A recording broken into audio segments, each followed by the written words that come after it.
Hello everybody, Doc Hydra here. Welcome to the Fire Bridge.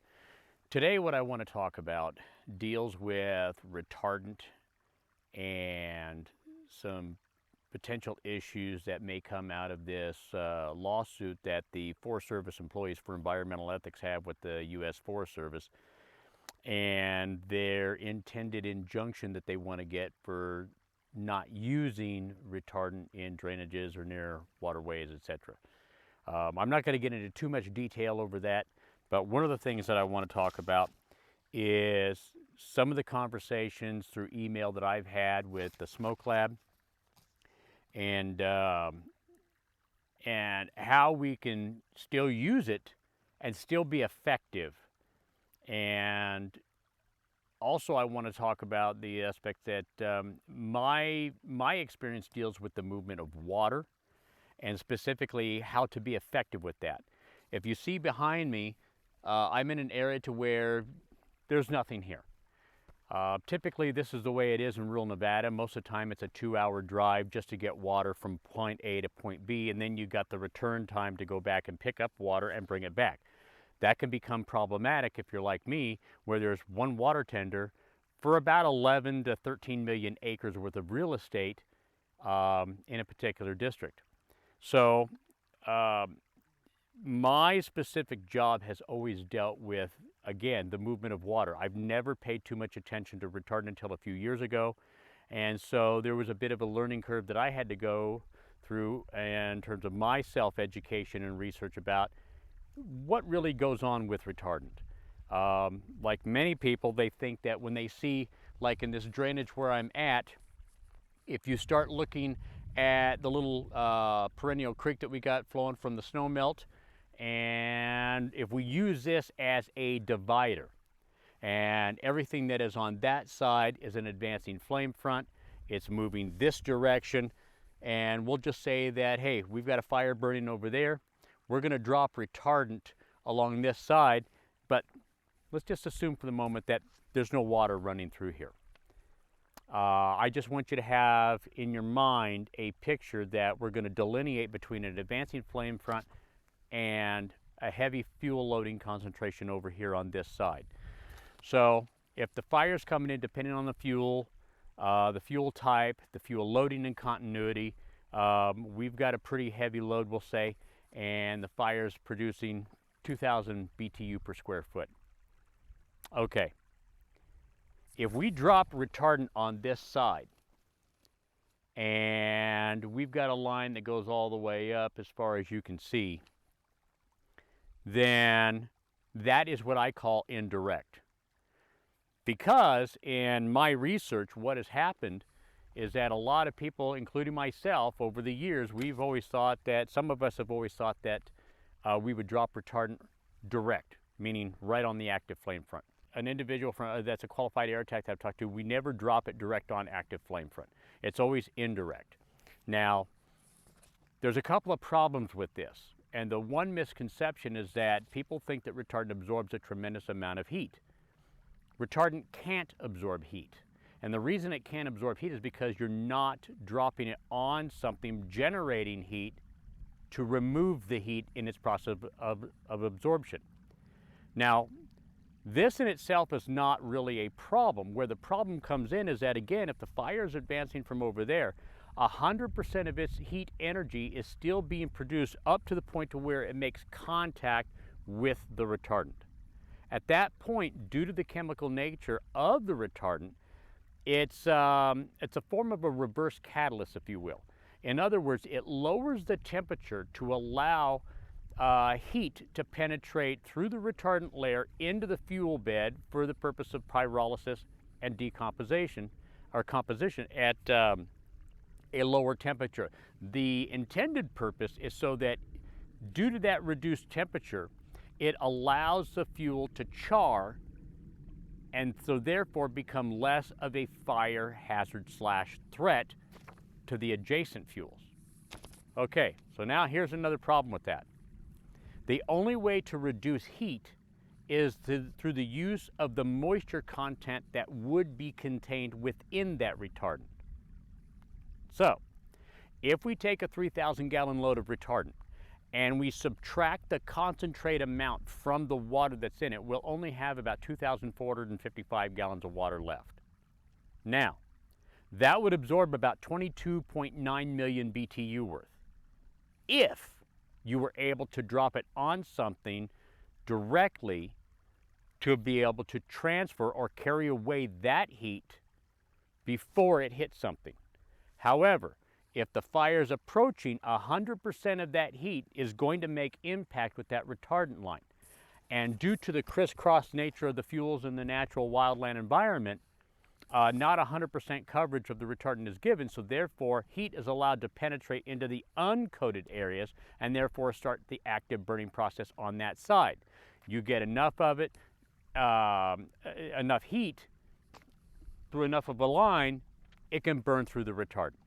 Now, there's another reason that I think that retardant is ineffective in how it's currently used today, and that is that we do not take any heat out of an advancing flame front before we drop retardant. So the problem with that is that, again, you're back to leaving a 100% unchecked advancing flame front to penetrate or make contact with that retardant. So there's where the problem is. Fires are approaching from this direction, comes up to where this drainage is. Retardant's on this side, fires over there, 100% of heat. The heat has not been reduced to make the retardant more effective on this side. Now, if we still continue our path and drop retardant on one side of a line, and now we changed it and had tankers with straight water lined up sequentially to make a drop to cool that advancing flame front, so much energy has now been removed that by the time it does hit the flame front, it's easier for the retardant to do its job. I have not seen that taking place in the 17 years that I've been doing it. That's not saying it doesn't happen, but out here in rural Nevada, I have not seen that take place.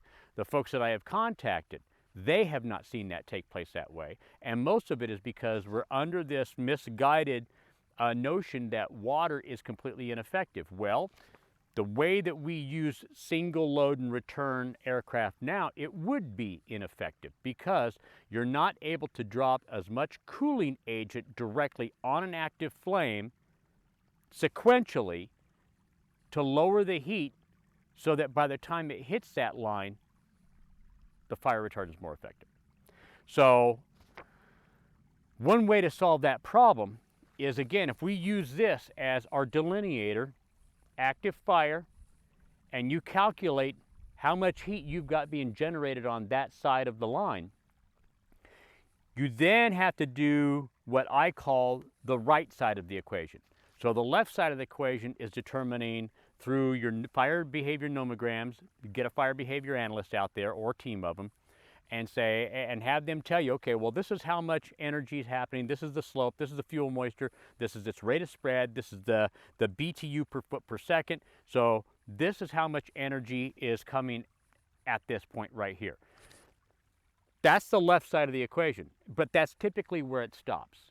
If you want to make something a lot more effective than what we have now, you need to take the thermal capacity of water for the altitude that we would happen to be at and the temperature of the water that you're going to use. Work your calculation, and there's plenty of that on my firebridge.substack.com page, as well as the wildfireengineer.com page, that explains how you can do that. Once you determine the gallons that you need, it's a simple division problem now to say, okay, well, let's say we need 15,000 gallons of water. Well, you would need 5 aircraft because 15,000 divided by 3,000 is 5. So 5 aircraft, all in a pattern, making a sequential drop, come down here, would completely knock down that advancing flame front, pending visibility, of course, and there's not a lot of smoke to prohibit an aircraft getting in there. You could lay that down, and then by the time it hits the retardant line, so much energy has been taken out of that fire that now the retardant just became that much more effective. The other aspect that I've heard people talk about is Well, we've got to re-wet the retardant line to make it effective, because once it's dry, it's completely ineffective. That is wrong. I completely agree with the Phos-Chex folks and the Forest Service folks that say that retardant is 100% effective dry or wet.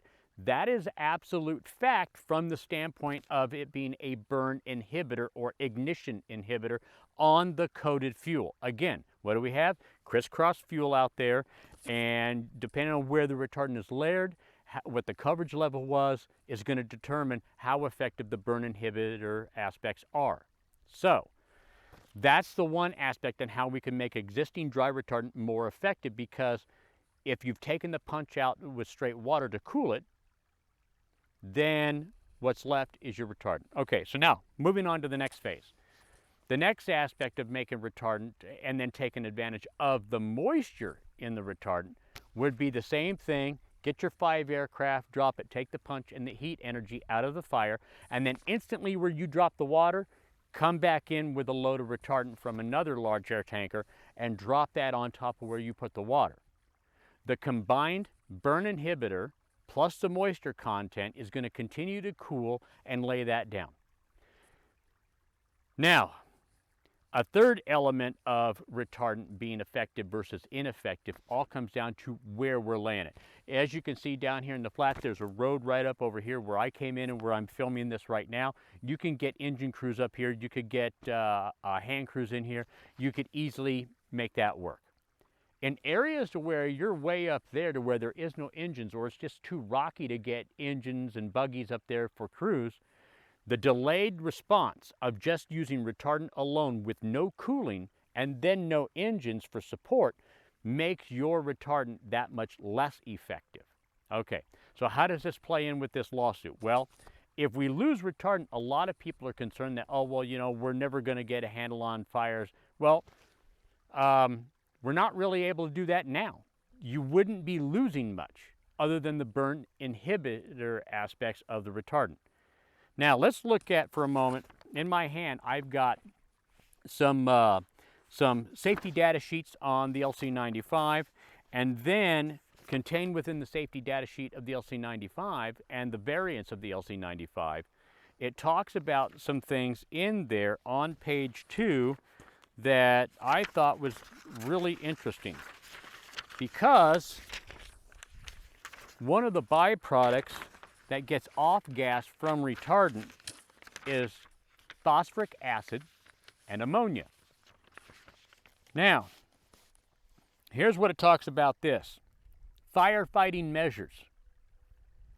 Section 5.2, specific hazards arising from the chemical. Fire hazard. Products of combustion may include and are not limited to oxides of carbon, ammonia, and phosphoric acid may be formed when product is heated above 90 degrees centigrade. That's 194 degrees Fahrenheit, people. So if you've got an advancing flame front that's up there at 2,000–3,000 degrees Fahrenheit, we're well over the 194 degrees. And so what Phos-Chex is saying is that they're saying that this product may produce ammonia and phosphoric acid. So what does that do? The phosphoric acid has some problems right here. Hazards identification in section 2 off of the phosphoric acid safety data sheet. Skin corrosion, category 1B, corrosive to metals. So it's corrosive to both skin and metals. Then you have causes, the statements under hazard statements, may be corrosive to metals, causes severe skin burns and eye damage. Precautionary statements, do not breathe dust, fume, gas, mist, vapors, or spray. If on skin or hair, remove, take off immediately all contaminated clothing. Rinse skin with water, shower. If inhaled, remove victim to fresh air and keep at rest in a position comfortable for breathing. Okay, continue rinsing. Most important symptoms and effects: irritation, nausea, headache, shortness of breath, may cause severe burns and ulcerations, may cause severe burn and irreversible eye injury, may cause gastrointestinal tract burns, corrosion, and permanent tissue damage of the digestive tract and esophagus. Special hazards arising from the substance. Hydrogen gas is released in contact with most metals. Combustion products may include carbon oxides or other toxic vapors. Combustion products may include phosphine, oxides of phosphorus, and hydrogen gas. Well, we already know hydrogen gas is flammable. Okay. Now, some of you may be thinking, well, we're not going to be dropping this on metal. Okay, that's true. But when you get out in like the Nevada desert, you got like old cars, you got old metals out there. Depending on the metal, it can cause a reaction with that retardant if it's exposed to heat. It'll be producing and off-gassing these products. And then advice for firefighters: wear protective equipment, use respiratory protective device against the effects of fumes, dust, vapor, blah, blah, blah. And use NIOSH-approved respiratory protection breathing apparatus. We don't always have that as wildland firefighters. Now, that's the phosphoric acid. Now, let's look at the ammonia. Now, typically ammonia is stored in compressed gas cylinders. We're not dealing with that, obviously. However, ammonia listed here is a Category 2 flammable gas. Acute toxicity for inhalation, skin corrosion, serious eye damage, and an aquatic hazard. May form explosive mixtures with air. May displace oxygen and cause rapid suffocation. Harmful if inhaled, causes severe skin burns and eye damage, very toxic to aquatic life. So, this leads into the fourth element of why we don't have an established BTU per pound absorption rate with fire retardant like we do with water. I think I just covered why we don't have it, because the smoke lab only tests retardant when it is dry, never wet. I think we just determined why we don't test it. So I just wanted to go over this today as to how I believe we could take far better advantage of retardant, make retardant more effective than what it is, if we pre-treat the area immediately before we drop the retardant, and that is on an advancing flame front, drop the water straight over the fire front, the active flame. Immediately after, without delay, drop your retardant.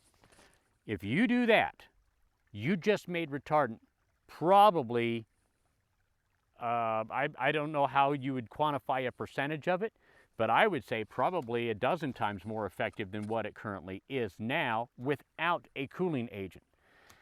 Also, if you go to the firebridge.substack page, you'll see to where I've written a couple of articles of the difference between heat absorption versus heat transfer.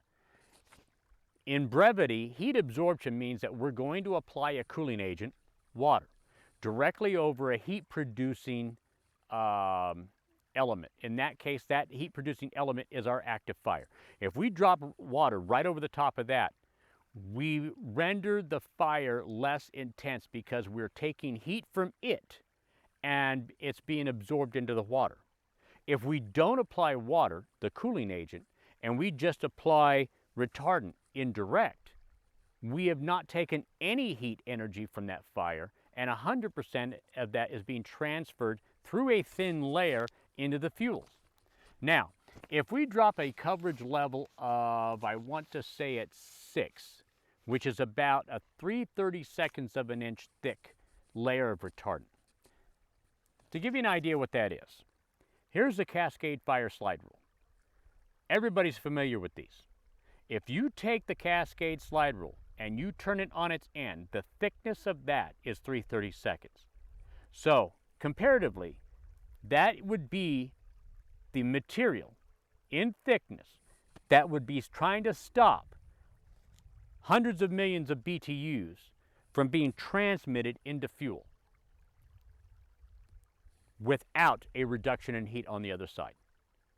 So I just wanted to cover that short little video. Any questions, you can definitely reach out to me at hydro@wildfireengineer.com, or you can comment on this video once I've got it posted. Thank you and have a good day.